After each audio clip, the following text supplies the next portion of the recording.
मोटी बात जो मैं समझ पा रही हूँ, सबसे पहले नंबर्स का मसला हम समझ लेते हैं। अमिताभ जी, ये बताएं पलड़ा किसका भारी है और ये मुकाबला त्रिकोणीय है या प्रशांत किशोर इस चैलेंज में है या नहीं है? प्रशांत किशोर जरूर इस चैलेंज में है। मुकाबला त्रिकोणीय है क्योंकि त्रिकोणीय थ्योरेटिकली उस मुकाबले को कहा जाता है जिसमें तीनों पार्टी को 15% से या 20% से लगभग ऊपर वोट शेयर आए। तो अभी तक जो हमारा ओपिनियन पोल था उसमें तो आरजेडी अभी भी 17-18% होल्ड ऑन कर रही थी। बात यह है कि जो एंटी बीजेपी वोट है वहाँ पर, क्योंकि बीजेपी को पहले वहाँ 62% के करीब 60% के करीब वोट था, 30-40% है। अब दोनों बातें हैं कि एक तो सरकार की सेहत पे फर्क नहीं पड़ रहा है अगर यहाँ पे हार भी जाती है बीजेपी तो। दूसरा है कि क्या प्रशांत किशोर जो एंटी बीजेपी वोट्स उसको कंसोलिडेट कर पाते हैं या नहीं, उसके ऊपर सारा है। और क्योंकि एमवाई समीकरण जो आरजेडी का है उसमें कहीं ना कहीं मुस्लिम समाज तो जो बीजेपी को वेल पोजीशन्ड है डिफीट करने में, उसकी तरफ झुकाव उसका होता है, लेकिन यादव समाज कहीं ना कहीं देख रहा है कि आरजेडी के लिए ये बहुत बड़ा खतरा हो सकता है अगर प्रशांत किशोर ये चुनाव जीत जाते हैं या रनर अप भी हो जाते हैं तो। क्योंकि फिर प्रशांत किशोर हो सकता है कि ऑल्टरनेटिव के रूप में 2030 के चुनाव में खड़े हो जाएं, तो उनका वोट बैंक शायद इसीलिए अभी तक लामबंद दिख रहा है। जो बीजेपी का वोटर है, जो उस पर स्वर्ण वोटर आप दिखा रहे हैं 33% और 12-14% जो कायस्थ वोट है। देखिए, कायस्थ समाज का कोई एमएलए नहीं है, सिर्फ एक एमएलए है शायद बिहार के असेंबली में, तो रिप्रेजेंटेशन की बात तो हर समाज की रहती है, तो वो तो लार्जली अपने कैंडिडेट के साथ जाएगा। आपको क्या लग रहा है? ऐसा लग रहा है कि जो अभी आपका एनालिसिस है उसमें तो बीजेपी के लिए भी अच्छा ये है कि बीजेपी वर्सेस आरजेडी हो और प्रशांत किशोर को यहाँ पर जमीन ना मिले। बिल्कुल, इस बात के लिए बीजेपी बड़ी डेस्परेट होकर के इंतजार कर रही थी कि कब तेजस्वी यादव आते हैं, और तेजस्वी यादव आए उसके पहले एक संयोग हुआ कि उस दिन रात में तेज प्रताप यादव को गिरफ्तार कर लिया गया।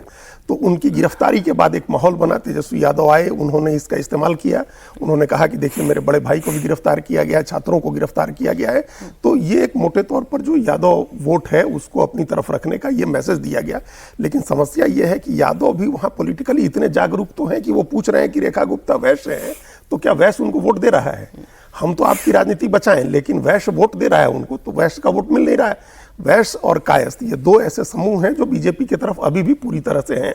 अगर हम लोग थोड़ा बारीकी से इसमें बात करें तो 3,89,000 की इस कॉन्स्टिट्यूएंसी में 3 लाख वोट जो है वो बीजेपी के सामाजिक समीकरण का है।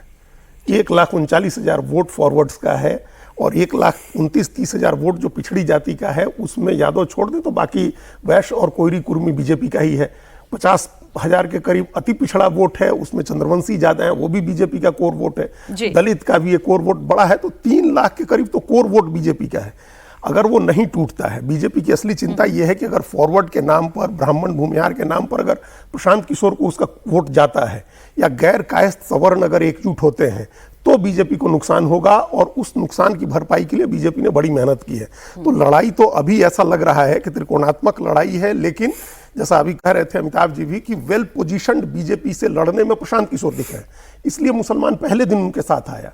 और ये भरत तिवारी वाली घटना हो या जहानाबाद की घटना हो, इन सब घटनाओं से एक जो गैर कायस्थ सवर्ण है वो उनके साथ और कैंडिडेट के तौर पर भी परसेप्शन में प्रशांत किशोर आगे हैं। इतना बड़ा नाम है और वो इतनी मेहनत किया है, उन्होंने बिहार की बातें इतनी की हैं, और बांकीपुर मिनी बिहार कहा जाता है। बिहार के हर जिले के लोग वहां रहते हैं, एकदम शहरी इलाका है। तो ये मिनी बिहार का चुनाव है, प्रशांत किशोर के चेहरे का चुनाव है। बीजेपी के कैंडिडेट को लेकर के कोई ज्यादा है नहीं, नितिन नवीन लड़ रहे हैं। और एक इसमें एक जो ट्रिविया कहा जाता है, उस ट्रिविया एक आपको बता दे कि हमेशा ट्रेंड जो है वो पलटता है बांकीपुर। 1990 में जब जनता दल की लहर चल रही थी, बीपी सिंह की लहर चल रही थी, तो निर्दलीय रामानंद यादव वहां से निर्दलीय 1990 में जब लहर थी जनता दल की, तो निर्दलीय रामानंद यादव जीत गए। 95 में जब लालू यादव की लहर चली, जिन निकल रहा था, तब नवीन किशोर सिन्हा जीत गए वहां से। और 2015 में जब आरजेडी जेडीयू दोनों मिलकर के लड़े और बीजेपी अकेले लड़ी, तब बीजेपी जीत गई वहां से। दोनों मिलकर मतलब जो सरकार में हो उसका उलट यहाँ होता है, और जो ट्रेंड होता है वो ट्रेंड पलटता है। ठीक है, देखते हैं 3 अगस्त को नतीजा आएगा।